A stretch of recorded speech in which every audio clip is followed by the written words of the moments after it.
పూర్వమో బ్రాహ్మణుడుండేవాడు. వేళగాని వేళ తన ఇంటికి ఎవరు వచ్చినా వాళ్లను తను ఎరగకపోయినా సరే ఆదరించి భోజనం పెట్టేవాడు.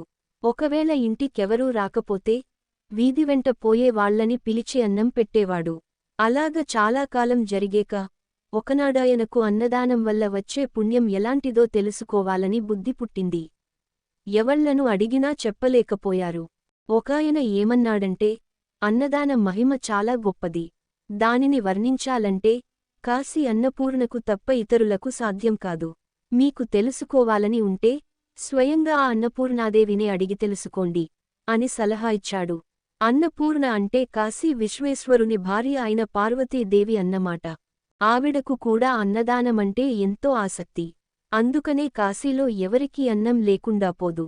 మన బ్రాహ్మణుడు కాశీ వెళ్లి గంగ ఒడ్డున కూర్చుని పార్వతీదేవిని గురించి గాఢంగా తపస్సు చేయసాగాడు.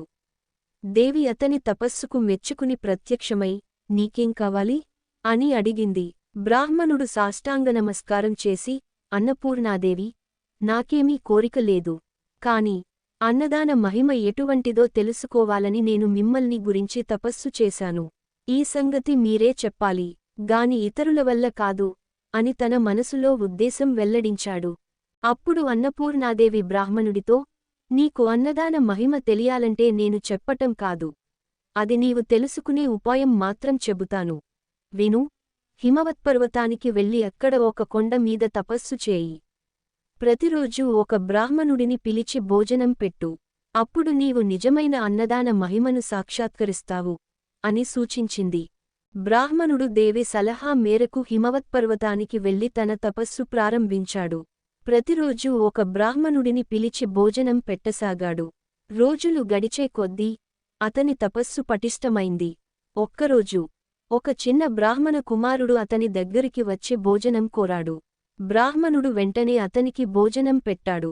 ఆ చిన్న పిల్లవాడు తిండి తింటూ, మామయ్య, నీకు తెలిసి ఉండవచ్చు, నేను చాలా కాలంగా అన్నం తినకుండా ఉన్నాను. నీ అన్నదానం వల్ల నాకు ప్రాణాలు లభించాయి అని చెప్పాడు. అప్పుడు బ్రాహ్మణుడికి అన్నదాన మహిమ గురించిన సత్యం అర్థమైంది. అతను గమనించినది ఏమిటంటే, ఒక చిన్న పని అయినా సరే అది నిజమైన భక్తితో చేస్తే అది అద్భుత ఫలితాలను ఇస్తుంది.